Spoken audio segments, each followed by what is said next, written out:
Moi, j'ai été prof de droit d'économie. J'ai enseigné le droit à l'économie pendant 10 ans. Donc j'ai enseigné la création monétaire, comme tous les profs d'économie. Et je l'ai enseigné comme aujourd'hui c'est enseigné, c'est-à-dire que ce n'est pas de façon critique du tout. On décrit, on dit, voilà, c'est comme ça, les banques privées créent la monnaie, ensuite elles vont se refinancer en fonction de leur part de marché, elles vont se refinancer auprès de la Banque centrale. Et puis je passe à un autre sujet, parce que quand on est à un cours d'économie, il y a plein de choses à voir, hein. Il n'y a pas que la monnaie, il y a le chômage, l'inflation, il y a plein d'autres choses. Ça ne m'a même pas effleuré, jusqu'à il y a 3-4 ans, ça ne m'a même pas effleuré de contester le système fondamentalement, structurellement, viscéralement, ça ne m'a pas effleuré d'être révolté.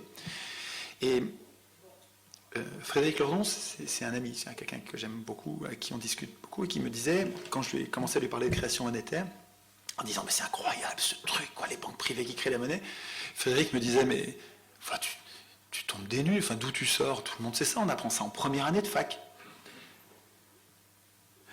C'est vrai qu'on apprend ça en première année de fac, mais on n'apprend pas à se révolter. On apprend en première année de fac que c'est comme ça et c'est bien comme ça.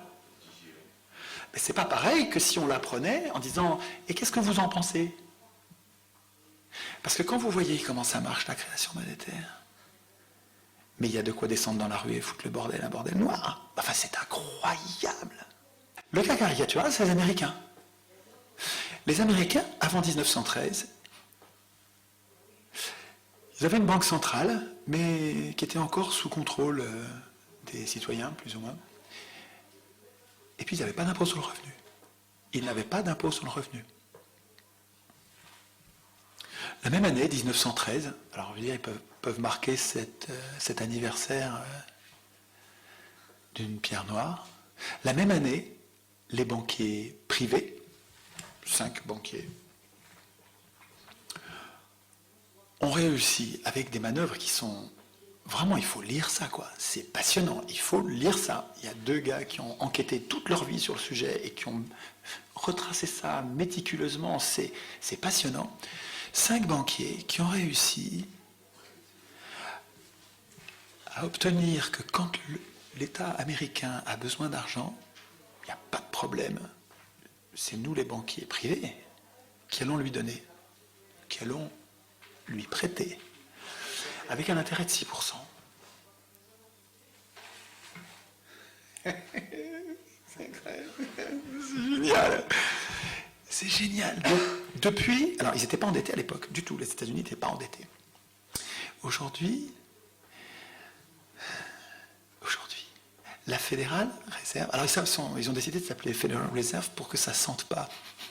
La banque centrale privée, les Américains ne voulaient pas de banque centrale, ils ne voulaient pas la domination de Wall Street, ils ne voulaient pas, ils savaient que c'était dangereux, ils n'en voulaient pas.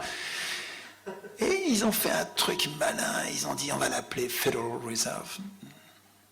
Mais ils ont gobé ça, ils ont voté ça à Noël à l'arrache, ils se sont fait enfumer. Et alors depuis, la dette ne fait que grimper, mais grimper.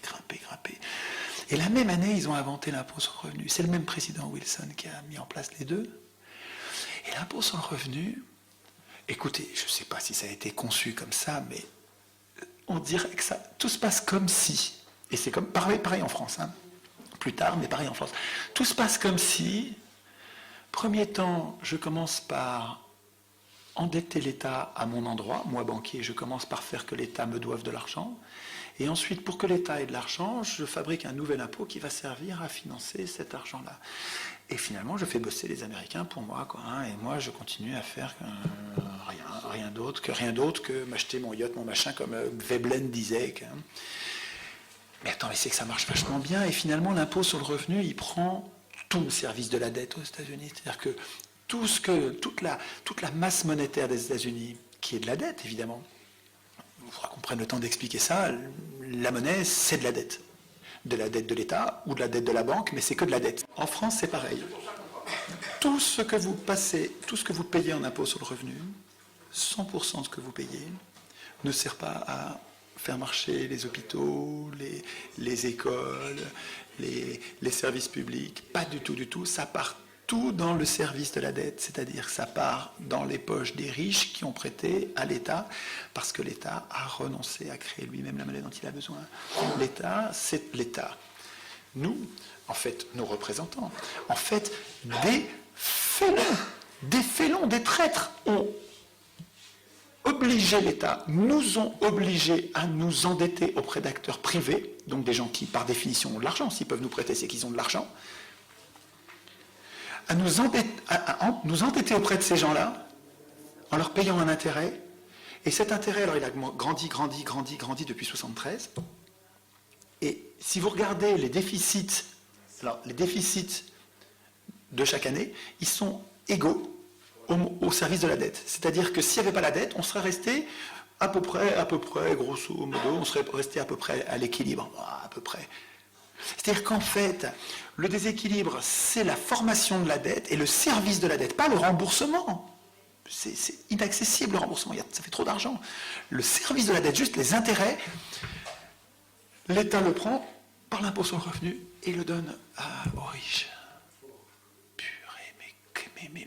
Mais c'est incroyable qu'on accepte un système pareil. C'est juste incroyable qu'on accepte. C'est incroyable qu'on appelle représentants des gens qui sont capables de nous trahir au dernier degré comme ça. Quand vous faites les milliards et que vous regardez ce qui nous manque pour la Sécu, vous regardez ce qui nous manque pour la retraite, vous regardez ce qui nous manque pour EDF, GDF, tous les services publics, mais attendez, mais vous avez tout ce qu'il faut. Vous avez tout ce qu'il faut.